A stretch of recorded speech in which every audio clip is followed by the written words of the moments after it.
जब लग गुरु मिले न साचा, तब लग गुरु करो 10 पांचा।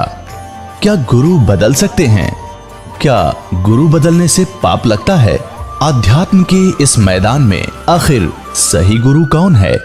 गीता जी में वर्णित तत्वदर्शी संत कौन है? इन सभी प्रश्नों के उत्तर जानने के लिए अवश्य सुनिए जगत गुरु तत्वदर्शी संत रामपाल जी महाराज के मंगल प्रवचन। कहते हैं परमात्मा में विश्वास दृढ़ कराने के लिए दिखाया मालिक ने रोल करके कि जिस प्रकार मैं साधना करता हूँ, अन्य देव की पूजा नहीं करता हूँ, कबीर परमेश्वर जी ने बताया। और कोठी बंगले भी मेरे पास नहीं, मेरा कोई व्यापार बिजनेस नहीं, कपड़ा बुनकर कति निर्धन व्यक्ति जैसा एक आचरण किया। हमें विश्वास दृढ़ कराने के लिए कि घना धन भी आवश्यक नहीं। कोई नहीं सोचा घना धन हो, घना दान कर दूं, इसीलिए मैं मोक्ष प्राप्ति कर लूंगा, फिर तो गरीबों का नंबर आता ही नहीं। लेकिन ऐसा भी नहीं है कि दान करने वाले या घने धनी लोग भी पार ना होंगे।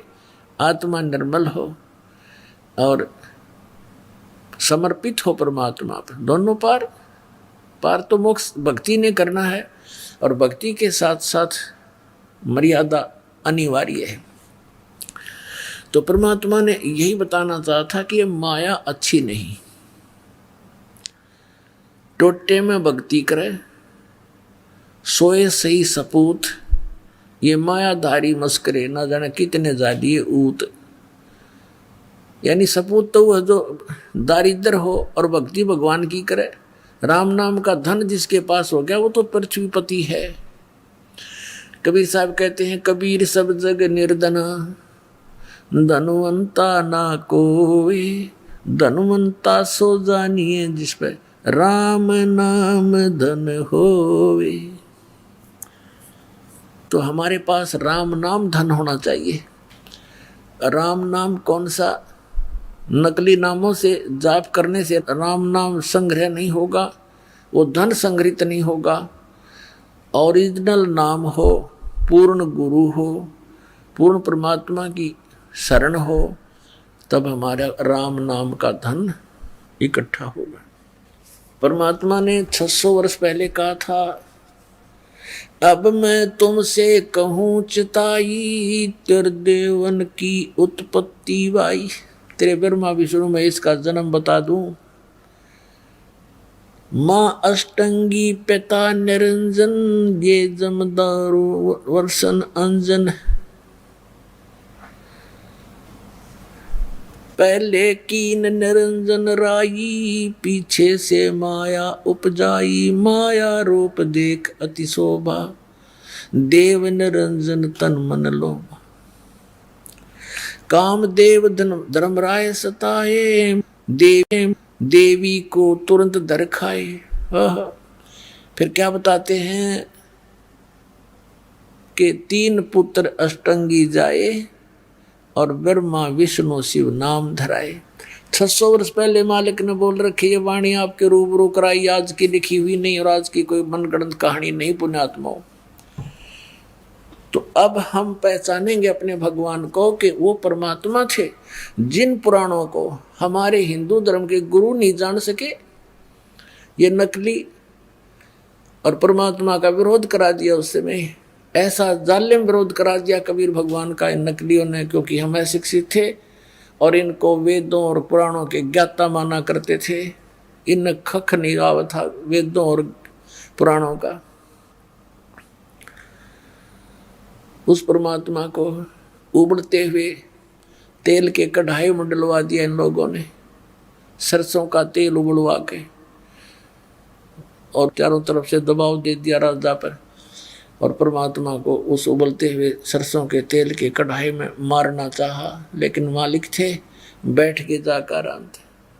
हर देख रहे हैं ठाठ से भगवान को, आए है अविनाशी थे वह, अविनाशी परमात्मा है वो, अमर प्रभु हैं। कुछ नहीं हुआ, बैठे बैठे देखते रहे।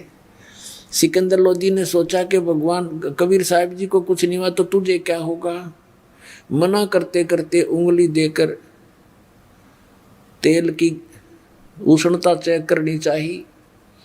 परमात्मा ने कहा था कि इसमें हाथ ना दिए राजा, उंगली नहीं खोजी नहीं मिलेगी तेरी उंगली, क्योंकि शेख तकी जो सिकंदर लोधी के धार्मिक गुरु थे वो महान दुष्ट था। उसने कह दिया कि ये जादू तंत्र जानता है, इसने तेल की तासीर ठंडी कर दी, ये उबलता उबलता नजर आ रहा है, ये उष्णता नहीं रही। तो सिकंदर लोधी ने सोचा ला मैं उंगली देकर चेक कर लूं थोड़ी सी, फिर निकाल लूंगा जल्दी सी। अब जो ही सिकंदर लोधी ने उंगली डाली, जितनी उंगली उस उबलते हुए सरसों के तेल में गई थी उतनी उंगली चढ़ करके और कट के अलग होगी। राजा बेहोश हो गया। जब परमात्मा बाहर आए, वो पहले तो छींटे छाटे मारकर जीवित किया पानी के ठंडे पानी से, तो होश में आते ही फिर वो पीड़ा घनी थी, फिर बेहोश हो गया। फिर दोबारा सचेत किया, परमात्मा ने पकड़ के वो उंगली पूरी कर दी, कटी हुई नहीं रही। बोलो सतगुरुदेव।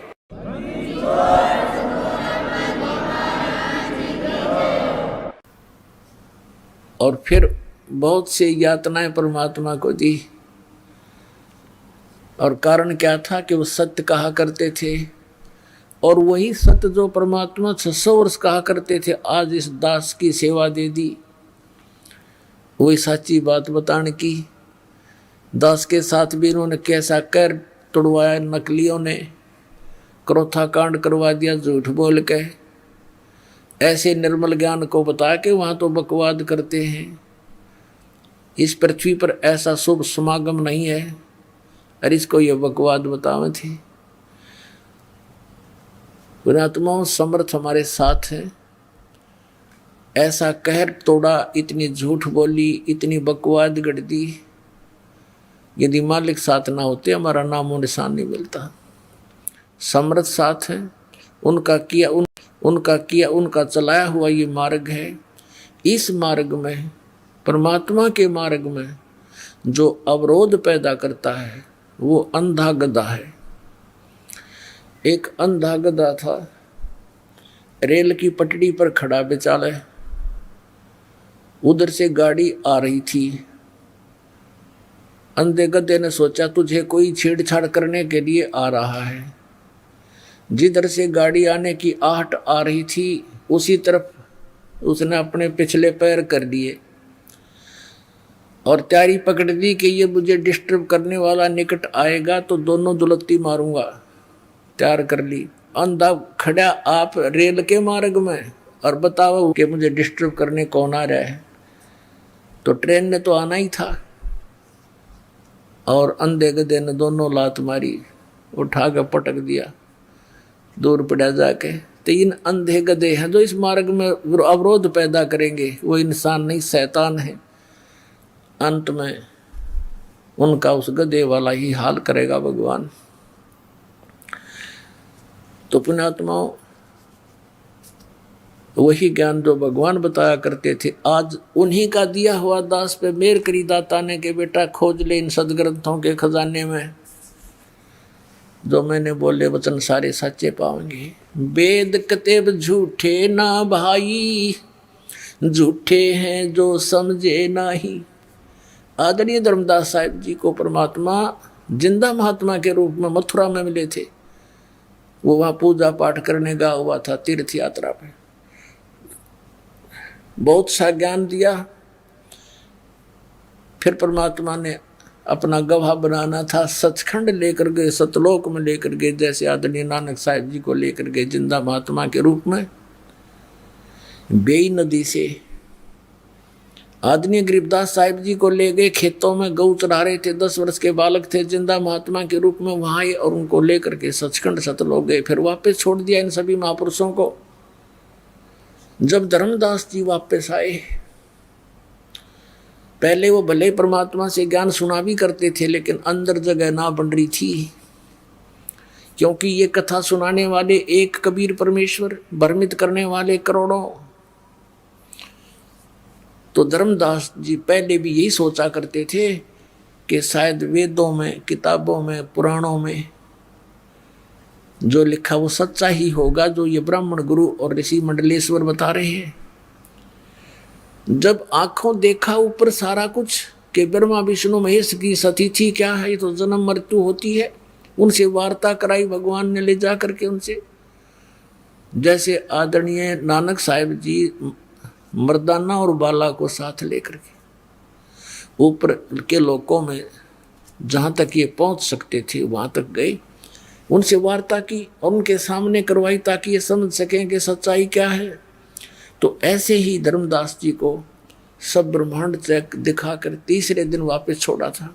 फिर धर्मदास जी ने कहा था, हे परमात्मा, इसका मतलब तो ये सिद्ध है कि वेद और कतेब झूठे हैं जो उनमें लिखा है कि ब्रह्मा विष्णु महेश सर्वेश्वर हैं। वेदों में ब्रह्मा विष्णु महेश को सर्वशक्तिमान बताया है, अजर व अमर बताया है। तो परमात्मा ने कहा, वेद कतेब झूठे नहीं भाई, झूठे हैं ये समझे ना ही। ये झूठ बोल रहे हैं कि वेदों में ब्रह्मा विष्णु महेश सर्वशक्तिमान है। ये झूठ बोलते हैं कि पुराणों में कहीं नहीं लिखा कि उनकी जन्म मृत्यु होती है। ये पुस्तक आपके सदग्रंथ सच्चे हैं, लेकिन ये इनको समझ नहीं सके, इसलिए ये बताने वाले तुम्हारे गुरु झूठे। अब उन झूठे गुरुओं की दिखाऊं आपको निरी झलक, एक नहीं गुणीय झलक दिखाऊंगा। देखिएगा पवित्र शिव पुराण, ये गीता प्रेस गोरखपुर से प्रकाशित है, सचित्र मोटा टाइप, केवल हिंदी। संपादक है हनुमान प्रसाद पोदार। और ये प्रकाशित कहाँ से है? प्रकाशक एवं मुद्रक हैं गीता प्रेस गोरखपुर, गोविंद भवन कार्यालय कोलकाता का संस्थान। इसके आपको 98वें पृष्ठ पर ले चलते हैं। रुद्र संहिता 98वां पृष्ठ, संक्षिप्त शिव पुराण, यह है रुद्र संहिता। और हम यहाँ से नीचे से शुरू करेंगे, यहाँ से। ये 5वां अध्याय के अंत में यहाँ से लिंक हो जाएगा आगे का जो हम पढ़ना चाहते हैं। अपने पुत्र नारद की यह बात सुनकर लोक पिता मह ब्रह्मा वहाँ इस प्रकार बोले। नारद ने सृष्टि रचना के बारे में पूछा। ब्रह्मा जी को जैसा ज्ञान था वो ऐसा यहाँ सुनाया 6ठे अध्याय में रुद्र संहिता और पृष्ठ नंबर 99 पर। ब्रह्मा जी ने कहा, ब्रह्मन देव शिरोमणे, तुम सदा समस्त जगत के उपकार में लगे रहते हो। तुमने लोगों के हित की कामना से बहुत उत्तम बात पूछी है। जिस समय समस्त चराचर जगत नष्ट हो गया था, सर्वत्र अंधकार ही अंधकार था, उस समय तत् सद ब्रह्म, इस श्रुति में जो सत सुना जाता है एकमात्र वही शेष था। 100 पृष्ठ पे जिस परब्रह्म के विषय में ज्ञान और अज्ञान से पूर्ण उक्तियों द्वारा इस प्रकार विकल्प किए जाते हैं, उसने कुछ काल के बाद द्वितीय की इच्छा प्रकट की। उसके भीतर एक से अनेक होने का संकल्प उदित हुआ। तब उस निराकार परमात्मा ने अपनी लीला शक्ति से अपने लिए मूर्ति माने आकार की कल्पना की। फिर वो क्या बना देखिएगा, जो मूर्ति रहित परम ब्रह्म है उसकी मूर्ति भगवान सदाशिव है। ये सदाशिव कौन है? ये काल है, आगे पता लगेगा। ये ब्रह्म है, ब्रह्मा विष्णु महेश का पिता है। अर्वाचीन और प्राचीन विद्वान उन्हीं को ईश्वर कहते हैं। उस समय एकाकी रहकर स्वेच्छानुसार विहार करने वाले उन सदाशिव ने अपने विग्रह से स्वयं ही एक स्वरूप भूता शक्ति की सृष्टि की। विग्रह माने शरीर से। अब ये ब्रह्मा विचलित है। कबीर परमात्मा ने इनको ज्ञान देने की चेष्टा भी की थी, पर उनसे सुना हुए ज्ञान को दूसरी तरह घुमाकर बता रहा है कि सदाशिव ने अपने शरीर से एक स्त्री की उत्पत्ति की, जो उनके अपने श्रीअंग से कभी अलग होने वाली नहीं थी।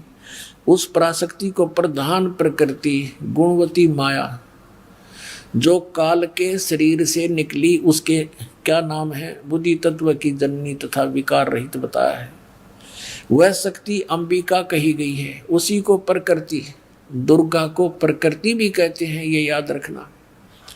सर्वेश्वरी त्रिदेव जननी ब्रह्मा विष्णु महेश की जन्म देने वाली तीनों की माता, नित्य और मूल कारण भी इस कहते हैं। सदाशिव द्वारा प्रकट की गई उस शक्ति के 8 भुजाएं हैं। हो गया स्पष्ट कि माँ अष्टंगी पिता निरंजन, ये जमदारुण वंशन अंजन। 3 पुत्र अष्टंगी जाए, ब्रह्मा विष्णु शिव नाम धराए। और आगे देखिए कंसेप्ट। नाना प्रकार के आभूषण उसके श्रीअंगों की शोभा बढ़ाते हैं। वह देवी नाना प्रकार की गतियों से संपन्न है और अनेक प्रकार के अस्त्र शस्त्र धारण करती है। हो गया स्पष्ट कि काल के शरीर से कौन निकली? या निकली, देखो या निकली, या अष्टंगी है और 8 अंगों में अस्त्र शस्त्र धारण करती है। ये देखिएगा, ये निकली अष्टंगी, 8 भुजाओं वाली, इसको अष्टंगी कहते हैं। अब हम शिव पुराण पढ़ रहे हैं, ये देखिएगा, उसको प्रकृति भी कहते हैं और उसकी 8 भुजाएं हैं। अष्टंगी है, वो तीनों देवताओं की माता है और वो अनेक प्रकार के अस्त्र शस्त्र धारण करती है। एकाएकनी होकर भी वह माया संयोग वसात अनेक हो जाती है। वे जो सदा शिव हैं उन्हें परम पुरुष ईश्वर शिव शंभु और महेश्वर कहते हैं। अब देखना, ये रुद्र संहिता का अब हम 6वां अध्याय पढ़ रहे हैं, 101 पृष्ठ पे। अब ये क्या कि वे अपने सारे अंगों पर भस्म रमाए रहते हैं। वो सदाशिव के हैं, जिसको इस पृष्ठ पे यहाँ भगवान सदाशिव हैं। अर्वाचीन और प्राचीन विद्वान उसी इन्हीं को महेश्वर कहते हैं। ये कौन है?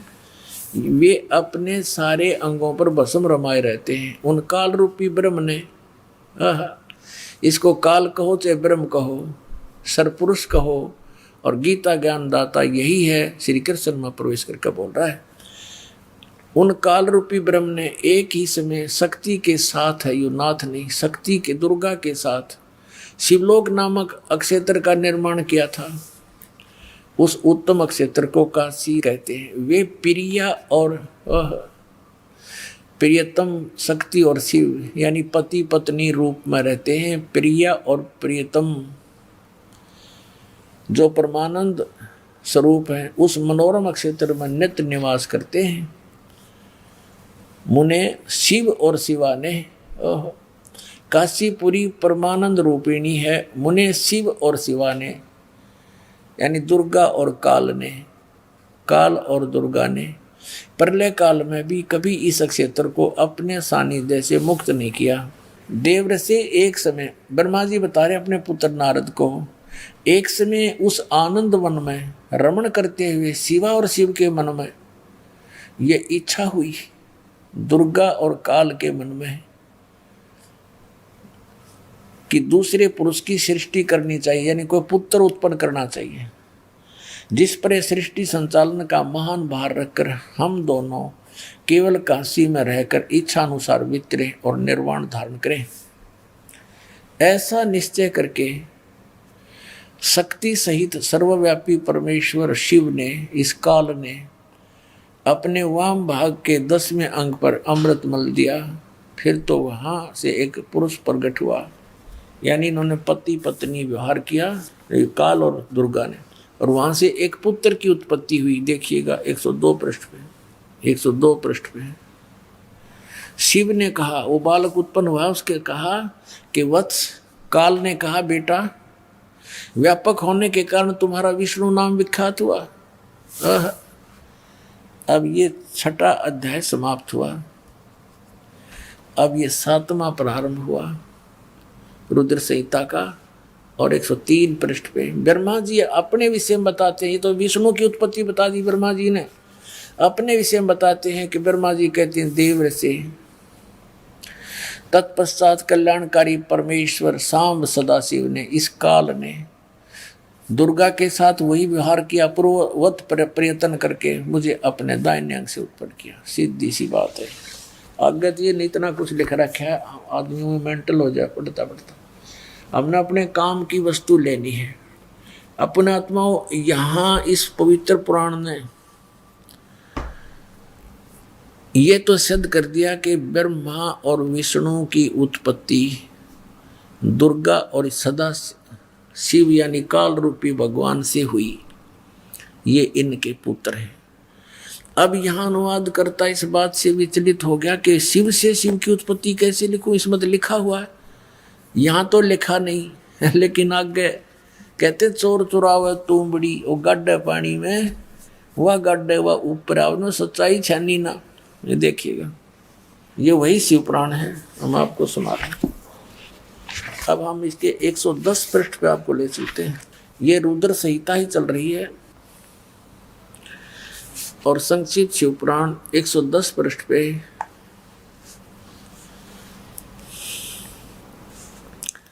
यह लिखा कि इस प्रकार ब्रह्मा, विष्णु और रुद्र इन 3 देवताओं में गुण हैं, परंतु शिव ये काल, ये इनसे न्यारा कहा गया, गुणातीत माने गए हैं, इनसे भिन्न है। गीता जी अध्याय नंबर 7 के श्लोक नंबर 12 में ये कहता है कि तीनों गुणों, रजगुण, सतगुण, तमगुण से जो कुछ भी हो रहा है इसका निमित्त कारण मैं ही हूँ, लेकिन मैं इनमें नहीं और ये मुझ में नहीं। तो यहाँ भी ये स्पष्ट किया है कि वो इनसे न्यारा है। अब यहाँ भी कंसेप्ट क्लियर नहीं हो पाया कि भी रुद्र भी कह दिया। अब यहाँ आप दिखाते हैं आपको, पृष्ठ नंबर 24 पर आते हैं शिव पुराण के।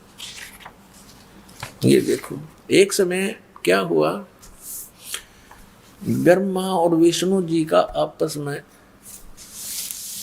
इस बात पर युद्ध हो गया कि ब्रह्मा जी कहता है विष्णु जी को कि मैं तेरा बाप हूं, तेरी उत्पत्ति मुझसे हुई है क्योंकि मैं सबकी सृष्टि करता हूं। विष्णु जी कहने लगे नहीं, मैं तेरा पिता हूं, तू मेरी नाभि कमल से उत्पन्न हुआ है। ये कारण क्या होता है कि जिन महापुरुषों ऋषियों ने साधना करी, हठ योग करके समाधिस्थ हुए, तो इस काल भगवान ने किसी को तो ब्रह्मा के रूप में दर्शन दे दिया, क्योंकि उसने स्वयं प्रतिज्ञा कर रखी है कि मैं किसी के सामने अपने वास्तविक रूप में नहीं आऊंगा। तो ये कभी अपने पुत्र ब्रह्मा के रूप में दर्शन दे देता समाधि दशा में। तो जिस ऋषि ने समाधि दशा में ब्रह्मा जी के रूप में काल के दर्शन हो गए, उसने डंडोरा पीट दिया, मुनादी कर दी और ब्रह्मा जी के पास आकर कहने लगे, हे भगवान आप तो खुद परमात्मा हो, मैंने साधना करके आपको खोज लिया है। हर ब्रह्मा जी को पता भी कोई नहीं क्या कह रहे हैं, लेकिन एक ने, दो ने, 10 ने ऐसे कहा तो ब्रह्मा जी फूल गए, चौकस हो गए, सचमुच मैं ही भगवान हूं। फिर तो ऐसे ही किसी को विष्णु जी के रूप में दर्शन दे दिए, तो वो विष्णु जी को कहता है कि ये खुद भगवान है, अपने को छुपाए बैठे हैं, ये तो परम पिता है, मैंने समाधि दशा में इनके दर्शन हो गए, मैंने खोज लिया भगवान ये परमात्मा है। ऐसे ही किसी को उसने शिव रूप में दर्शन दे दिए, अपने पुत्र तमोगुण शिव के रूप में। तो उन ऋषियों ने भगवान शिव को भगवान सिद्ध कर लिया। तो इनका न्यो भ्रम बन गया। इस भ्रम के कारण दोनों की लड़ाई होगी। इन दोनों का युद्ध समाप्त करने के लिए इस काल भगवान ने, ब्रह्म ने ऊपर से एक लिंग छोड़ दिया तेजों में, सतंभ, और ये लड़ना तो भूल गए, उसकी खोज में लग गए। अब लंबा कहानी ना बताएं तो क्या है, उस समय ये काल अपने पुत्र शिव के रूप में प्रकट हो गया और इनसे क्या वार्ता करी देखिएगा। ये विद्वेश्वर संहिता है, संक्षिप्त शिव पुराण 24 पृष्ठ पे ये लिंग बीच में खड़ा कर रखा है, ये ब्रह्मा जी और विष्णु जी के बीच में। फिर वो स्वयं आकर के इनके सामने खड़ा हो जाता है, फिर इनकी आपस में क्या वार्ता होती है ये देखिएगा। प्रश्न नंबर 25 पे विद्वेश्वर संहिता। ब्रह्मा और विष्णु ने पूछा, प्रभु इस काल से पूछा, सृष्टि आदि 5 कर्तों के लक्षण क्या है, ये हम दोनों को बताइए। भगवान शिव बोले, मेरे कर्तव्यों को समझना अत्यंत गहन है, तथापि मैं कृपा पूर्वक उनके विषय में बता रहा हूँ। ब्रह्मा और विष्णु सृष्टि, पालन और संहार, तिरोभाव और अनुग्रह, ये 5 ही मेरे जगत संबंधी कार्य हैं जो नित्य सद हैं। संसार की रचना जो आरंभ है उसी को सर्ग या सृष्टि कहते हैं। यहाँ क्या कहता है? पुत्रो, ब्रह्मा और विष्णु को कह रहा, पुत्रो तुम दोनों ने तपस्या करके कहता तुमने तपस्या कर ली और मन प्रसन्न होकर दे दिए। बता, इन का जूत इन का सिर, ठेकेदारी आप ले रहा। कहता तुमने तपस्या कर ली और मन खुश हो गए दे दिए। तेरा बीच में कह रहे गए तपस्या करके अपना मेहनत मजदूरी करके प्राप्त किए। फिर भी देखो पुत्रो, तुम दोनों ने तपस्या करके प्रसन्न हुए मुझ परमेश्वर से सृष्टि और सतिथि नामक 2 कृत, ये 2 पोस्ट, 2 पद प्राप्त किए हैं। ये तुम बहुत प्रिय। इसी प्रकार मेरी विभूति स्वरूप रुद्र और महेश्वर ने है, यो मैं नहीं है, ने 2 अन्य उत्तम कृत्य संहार और तिरोभाव मुझसे प्राप्त किए, परंतु अनुग्रह नामक कृत दूसरा कोई नहीं पा सकता। अब देखो, अब क्या हो गए? 2 तो ये हो गए ब्रह्मा और विष्णु, इसने सृष्टि और सतिथि नामक के 2 जॉब मिल गई, और रुद्र और महेश्वर ये 4 हो गए, और 5वां यू बोलनिया। इतना स्पष्ट हो गया अपना आत्मा। अब ये भी सिद्ध करना पड़ेगा कि वो काल बोल रहा था।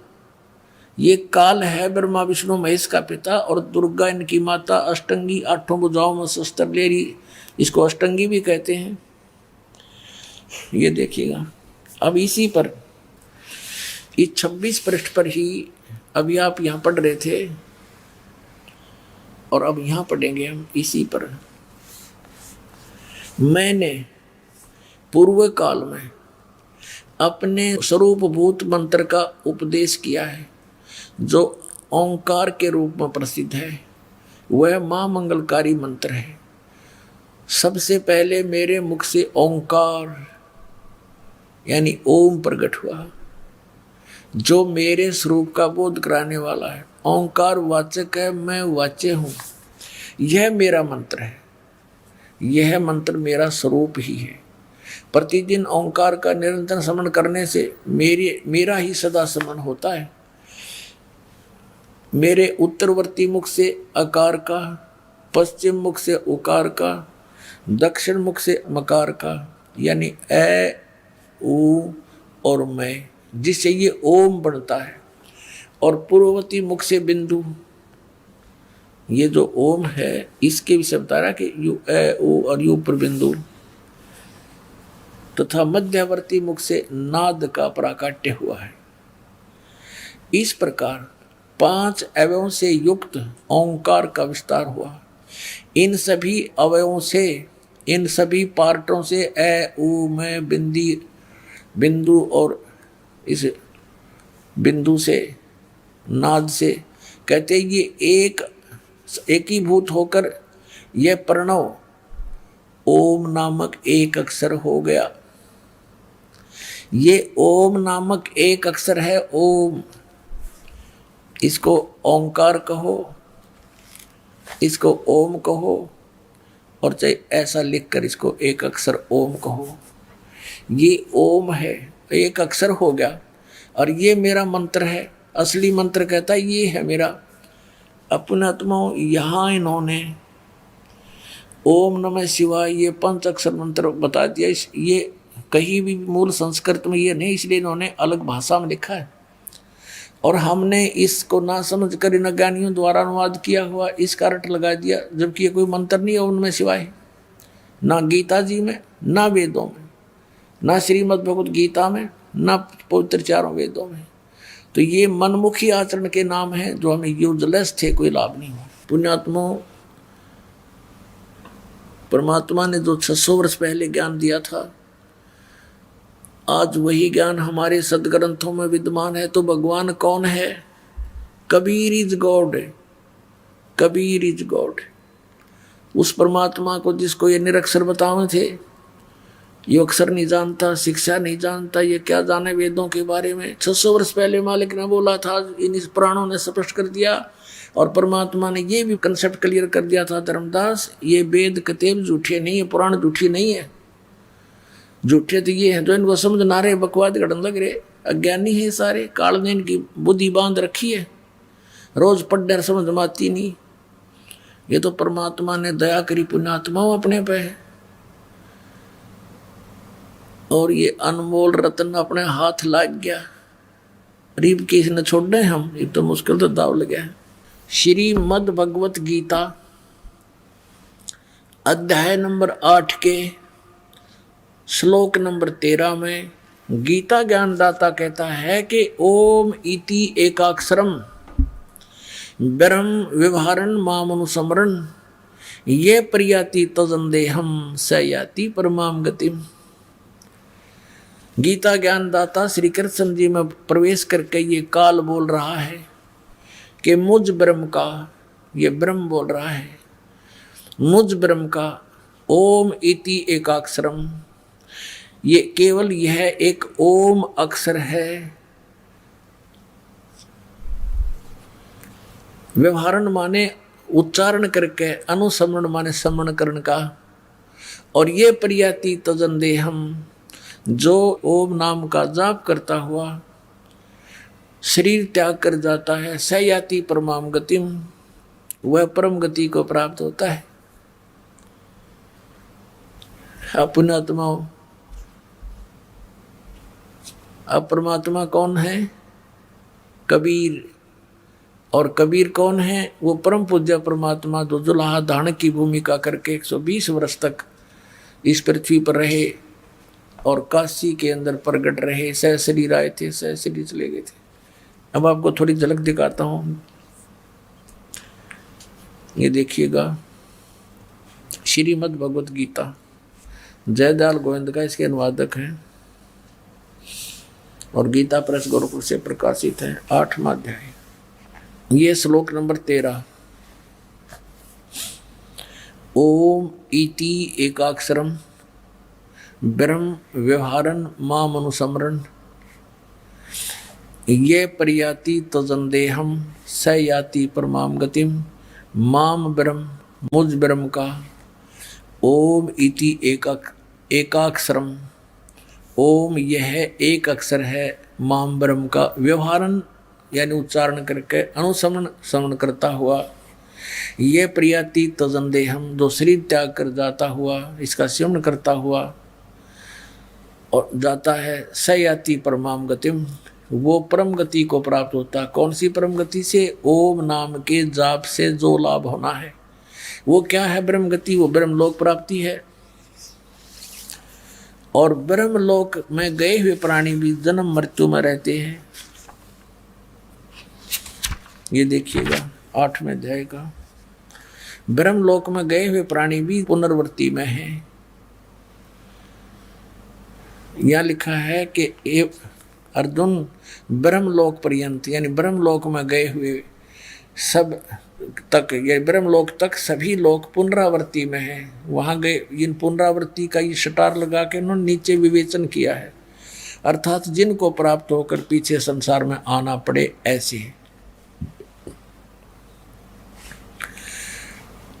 हे अर्जुन, ब्रह्मलोक पर्यंत सब लोग पुनरावृत्ति में है, परंतु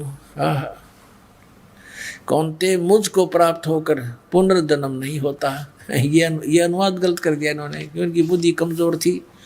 इसका अर्थ है कि अर्जुन,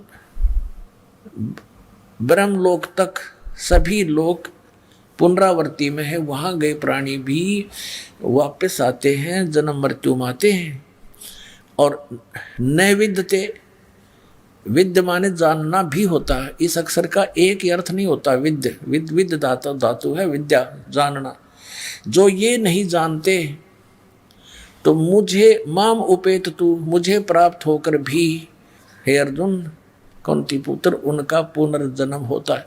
यदि हम इसका ये इन वाला अर्थ करें तो फिर देखिएगा पुण्यात्मा, अध्याय नंबर 4 के और श्लोक नंबर 5 और 9 में गीता अध्याय नंबर 2 के श्लोक नंबर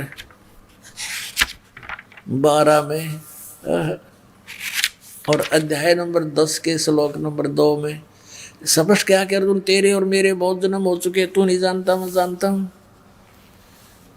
तो फिर ये कहना कि मुझे प्राप्त होकर उनकी जन्म मृत्यु नहीं होती, ये अनुवाद गलत है। ये देखिएगा अध्याय नंबर 4 का और श्लोक नंबर ये 5 है, यहां से शुरू होता है। बहुनानी यहां से पढ़ेंगे। हे प्रणतम अर्जुन, मेरे और तेरे बहुत से जन्म हो चुके हैं, उन सबको तू नहीं जानता मैं जानता हूं। सीधा हो गया कि मेरे और तेरे बहुत से जन्म हो चुके हैं, इसका मतलब ये नासवान है। फिर 9 में यही 8वें अध्याय का 9वां श्लोक यहाँ पर है। अर्जुन, मेरे जन्म और कर्म दिव्य अर्थात निर्मल और अलौकिक है। दिव्य है, अलौकिक है। इस प्रकार जो मनुष्य तत्व से जानता है, जानने वाला शरीर को त्याग कर फिर जन्म को नहीं प्राप्त होता, किंतु मुझे ही प्राप्त होता है। अब यहाँ भी इन्होंने अपने हिसाब से बताया कि उनका पुनर्जन्म होता है। अब यहाँ स्पष्ट कह रहा है कि मेरे और तेरे बहुत जन्म हो चुके हैं, तू नहीं जानता। मेरे जन्म और कर्म दिव्य हैं। और दूसरे अध्याय के 12वें श्लोक में ये देखिएगा, अध्याय नंबर 2 का और श्लोक नंबर 12, न तो ऐसा ही है कि मैं किसी काल में नहीं था अथवा तू नहीं था अथवा ये राजा लोग नहीं थे जो सेना सामने खड़ी है, और न ही ऐसा ही है कि इससे आगे हम सब नहीं रहेंगे। कहने का भाव यह है कि तू ये ना सोचे कि अर्जुन तू और मैं अभी वर्तमान में ही जन्मे हैं। हम और ये सामने सैनिक, ये राजा लोग पहले भी थे और आगे भी जन्म होगा। इसे सिद्ध हो गया कि गीता ज्ञानदाता की जन्म मृत्यु होती है, स्वयं स्वीकारा है। और ये दूसरे अध्याय के 17वें श्लोक में कह रहा है कि अविनाशी तो उसको जान, खुद कह रहा है गीता ज्ञानदाता। और ये ब्रह्म बोल रहा है, ये भी कंसेप्ट क्लियर हो गया। नाश रहित यानी अविनाशी तो उसको जान जिससे ये संपूर्ण जगत दृश्य वर्ग व्याप्त है, यानी जिसने सारे ब्रह्मांडों की रचना की है। और इस अविनाशी का विनाश करने में कोई भी समर्थ नहीं है, यानी गीता ज्ञानदाता से कोई अन्य है नाश रहित अविनाशी। अब हम अपने प्रसंग पर आते हैं। यह सिद्ध हो गया कि गीता का ज्ञान ये ब्रह्म दे रहा है। अब श्रीमद् भगवत गीता को हम समझेंगे। परमात्मा ने कहा, गुण तीनों की भक्ति में ये भूल पड़ो संसारे, कहे कबीर निज नाम बिना कैसे उतरो पार। तीन देव की जो करते भक्ति, उनकी कदे न होवे मुक्ति। इन तीनों देवों की, श्री ब्रह्मा, श्री विष्णु, श्री शिव जी की जो भक्ति करते हैं, उनकी कभी मुक्ति नहीं हो सकती। ये स्वयं नाशवान है, इनकी जन्म मृत्यु होती है। थोड़ा सा और कंसेप्ट यहाँ क्लियर कर देते हैं। पुण्यात्माओं, ये तत्व ज्ञान का सूर्य उदय हो रहा है। अभी तक हमने अज्ञान अंधेरे में हम भटक रहे थे। इन नकली गुरुओं ने हमारा हंडोला बना रखा था और इन्होंने एक चक्रव्यूह बनाकर हमें फंसा रखा था। कबीर परमात्मा कहते हैं, नौ मन सूत उलझिया ऋषि रहे जखमार, और सतगुरु ऐसा सुलझा दे भाई उलझे ना दूजी बार। कबीर परमात्मा कपड़ा बुनते थे, जुलाई का कार्य करते थे, और 1 किलोग्राम यानी 1 सेर सूत उलझ जाते वो धागे, क्योंकि किसी कोई बनने के लिए दे जाता था, बुनने के लिए, और वो उलझ जाता तो उसको सुलझाना पड़ता था बगैर तोड़े हुए, बगैर गांठ पड़े। गांठ पड़ जाए तो धनी ले नहीं, पैसे काटे, तो उसको बिल्कुल धीरे धीरे सुलझाना पड़ता था। और 1 सेर सूत को सुलझाने में सारा दिन लग जाता उलझे हुए सूत में। और 9 मन, 1 मन में 40 किलो यानी 360 किलोग्राम सूत को सुलझाना, उलझे हुए को। ओहो, तो क्या बताते हैं कि ये आध्यात्मिक तत्व ज्ञान रूपी सूत इन अज्ञानियों ने इतना उलझा दिया था, जैसे 9 मन सूत को उलझा कर डाल दे उलट पुलट करके। और कहते हैं 9 मन सूत उलझिया ऋषि रहे झकमार। इन ऋषियों का समझ में आई नहीं अभी तक। और सतगुरु ऐसा सुलझा दे, उलझा ना दूसरी बार। अब इस दास को परमात्मा ने भेज दिया सतगुरु बना के। सतगुरु माने सच्चा ज्ञान देने वाला, तत्व ज्ञान से परिचित। कबीर परमेश्वर ने अपनी कृपा से इस दास को या दिव्य दृष्टि दे दी के सदग्रंथों को उस परमात्मा के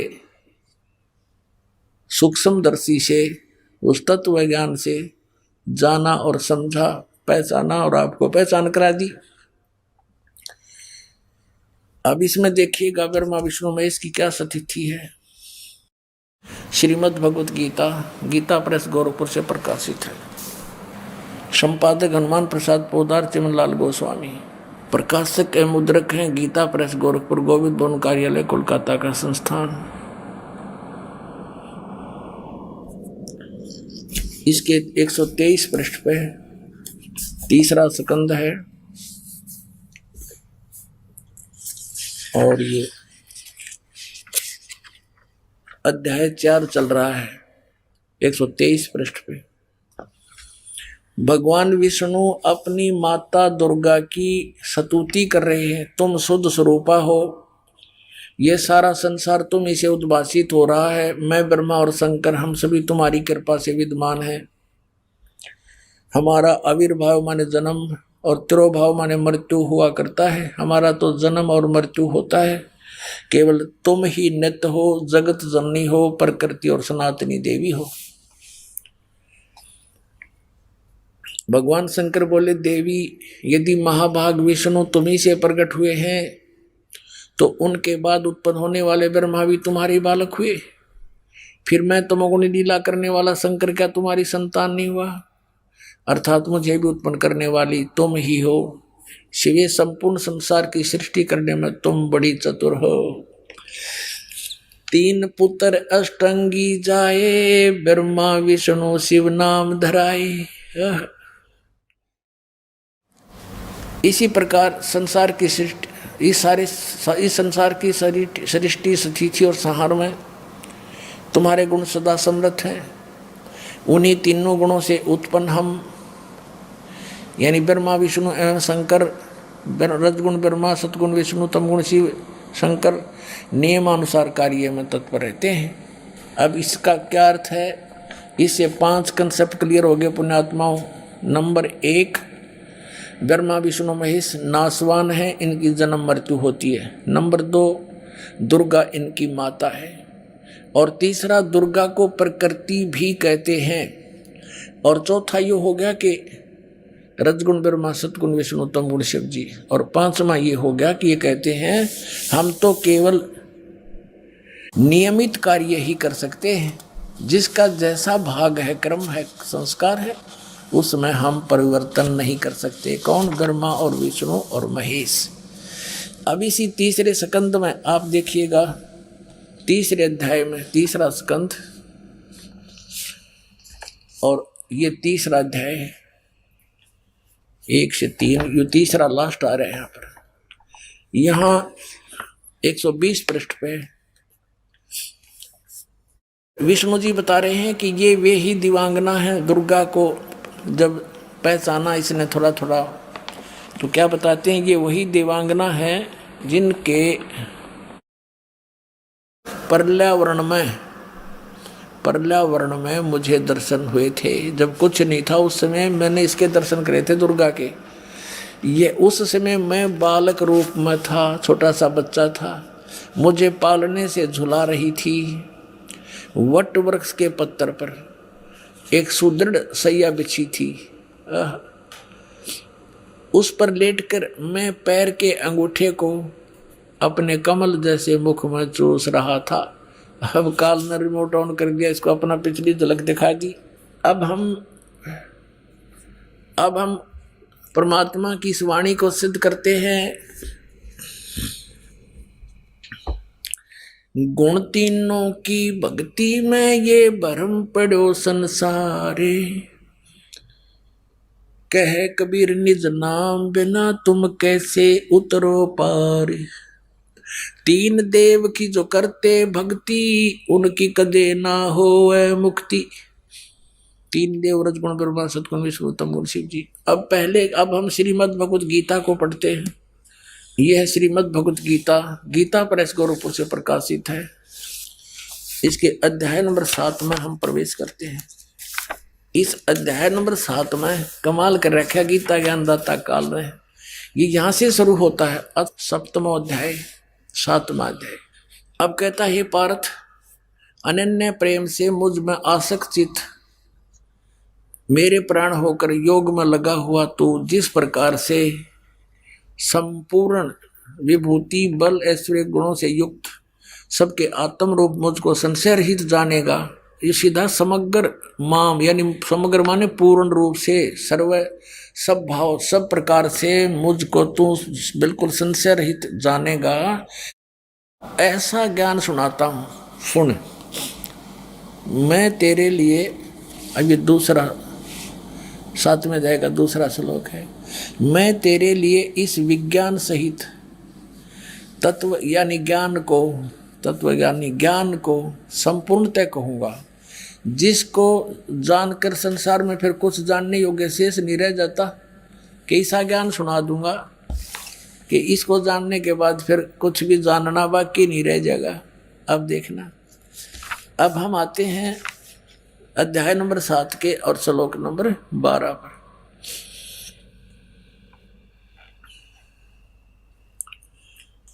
अब गीता ज्ञानदाता कहता है, और भी जो सतगुण से उत्पन्न होने वाले भाव हैं और रजगुण से तथा तमगुण से उत्पन्न होने वाले भाव हैं, उन सब को तो मुझसे होने वाले हैं ऐसा जान, परंतु वास्तव में उनमें मैं और वे मुझ में नहीं है। अभी आपको शिव पुराण में दिखाया था कि वहां क्या बताया है, ये देखिएगा। शिव पुराण दिखाना ही पड़ेगा एक बार फिर आपको।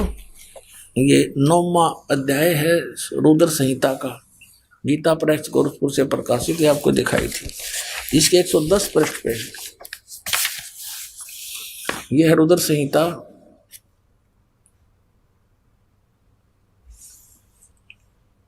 और संक्षिप्त शिव पुराण 110 पृष्ठ यहां पढ़ा था हमने। इस प्रकार ब्रह्मा विष्णु रुद्र इन 3 देवताओं में गुण है, और ये परंतु शिव ये काल रूपी ब्रह्म, जो गीता भी वही बोल रहा है, यो इनसे परे है। गुण अतीत माने इनसे परे।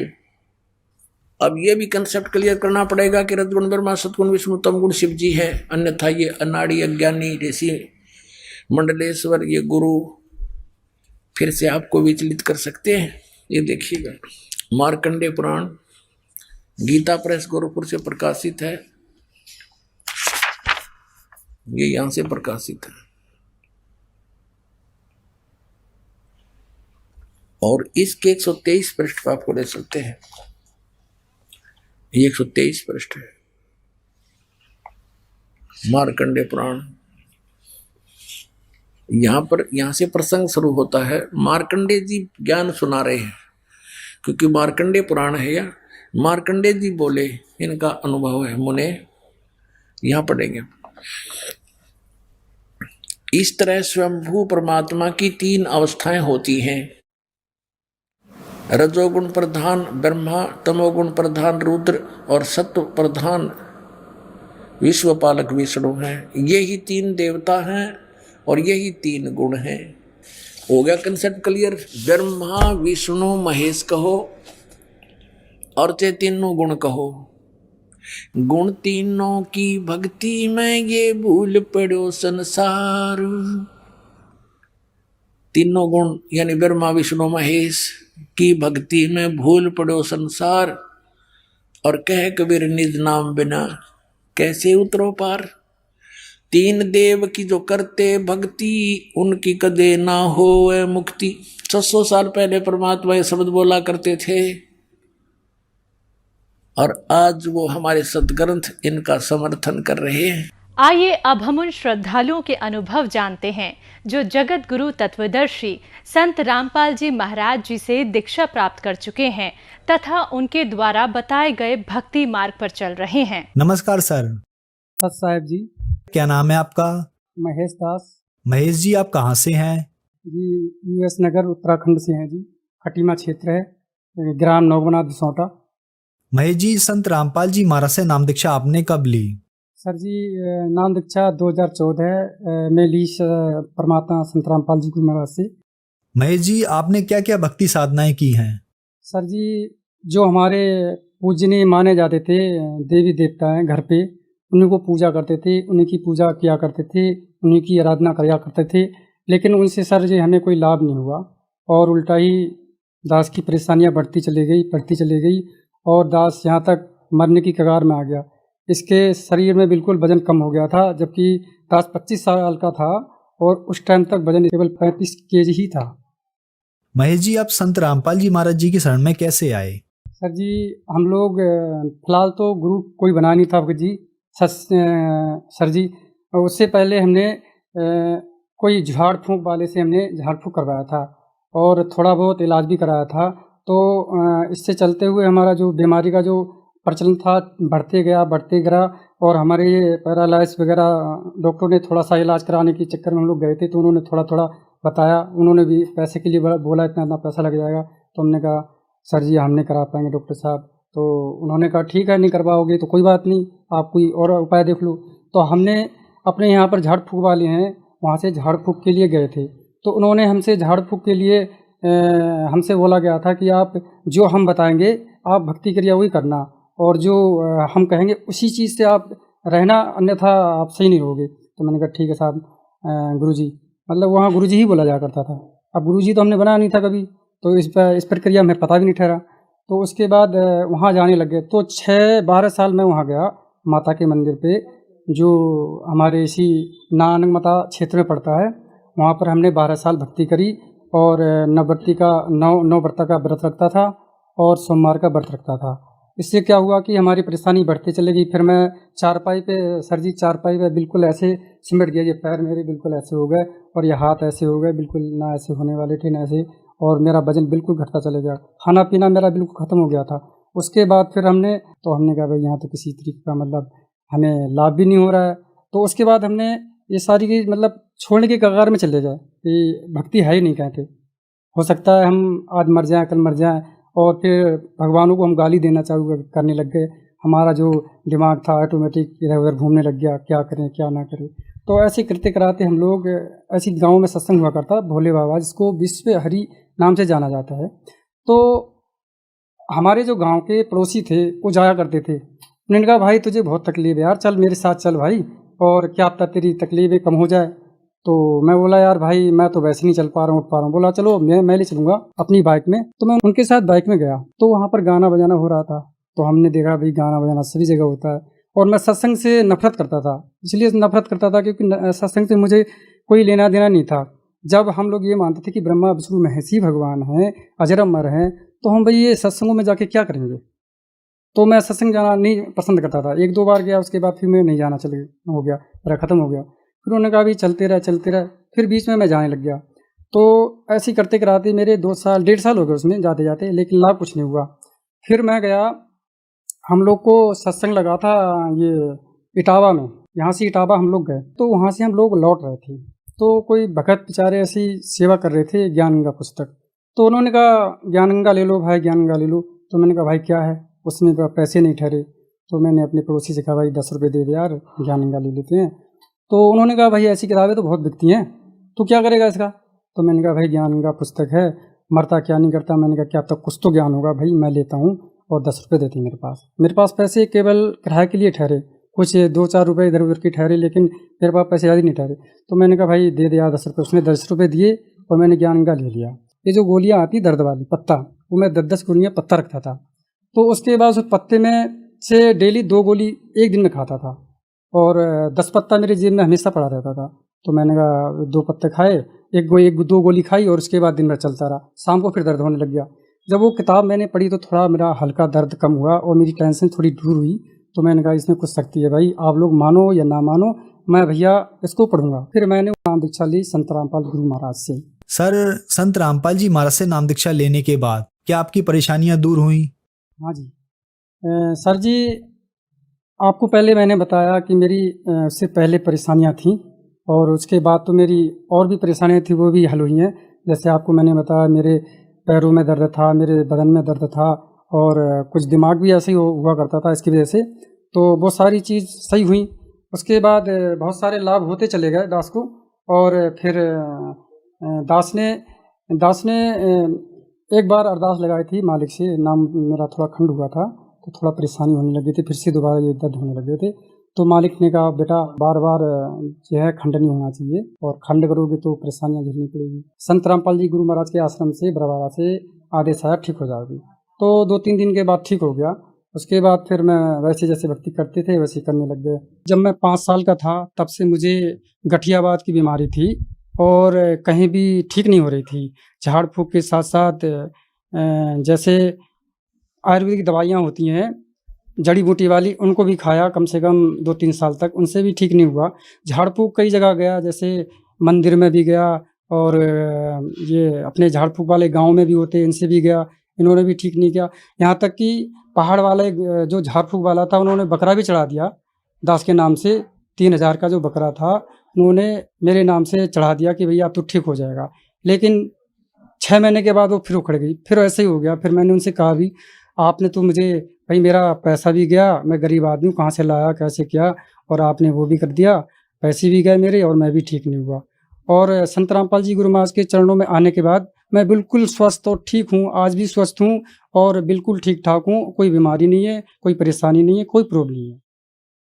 पैरालिसिस की बीमारी शिकायत आई थी तो ये भी मेरी संत रामपाल जी गुरु महाराज की किताब पढ़ने से ही ठीक हो गई। नाम तो बाद में लिया।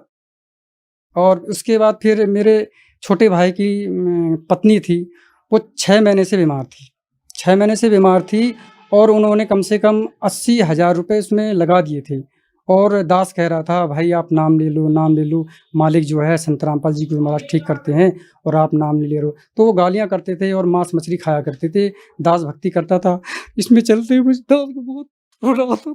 तो भाई ने फिर मैंने उससे कहा नाम सा ले लो। उसके बाद बोले ठीक है। वो तो बिल्कुल मर चुकी थी, सैया पे ऐसे हो गई थी जैसे उनका शरीर, इसमें सांस बिल्कुल थोड़ी थोड़ी रही थी। तो उसने हमसे फ़ोन किया भैया आप कहाँ हो। तो हम लोग किच्छा थे।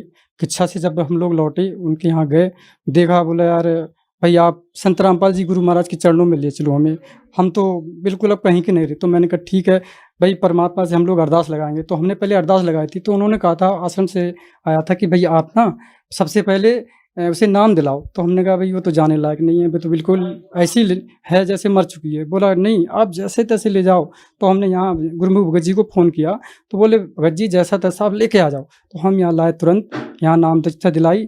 तो उसके बाद उन्होंने एक बिस्कुट खाई। तो उसके बाद थोड़ा उनके माता पिता को थोड़ा विश्वास हुआ कि हाँ भाई ये ठीक हो जाएगी।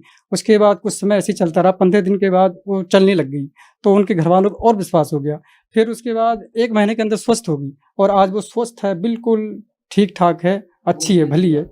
सर, संत रामपाल जी महाराज जी के शरण में आने के बाद आपको बहुत सारे लाभ प्राप्त हुए। तो जो श्रद्धालु आज आपको टीवी पर देख रहे हैं और वो भी संत रामपाल जी महाराज से नाम दीक्षा लेना चाहते हैं, तो उनके लिए क्या प्रोसेस है संत रामपाल जी महाराज जी से नाम दीक्षा लेने का? जी, चैनल पे जो संत रामपाल जी गुरु महाराज का सत्संग आता है उस पे नीचे पट्टी आती है, उसमें नंबर लिखे होते हैं आश्रम के।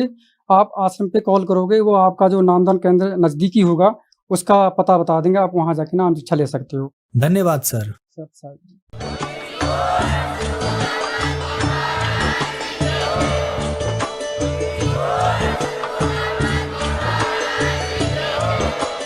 आप सुन रहे थे जगत गुरु तत्वदर्शी संत रामपाल जी महाराज जी के मंगल प्रवचन। अधिक जानकारी के लिए विजिट कीजिए हमारी वेबसाइट www.jagatgururampalji.org। संत रामपाल जी महाराज जी के शुभ आशीर्वाद से पूरे विश्व भर में 500 से भी ज्यादा नाम दीक्षा केंद्र हैं, जिन पर संत रामपाल जी महाराज जी द्वारा ऑनलाइन निःशुल्क नाम दीक्षा दी जा रही है। अपने नजदीकी नाम दीक्षा केंद्र का पता करने के लिए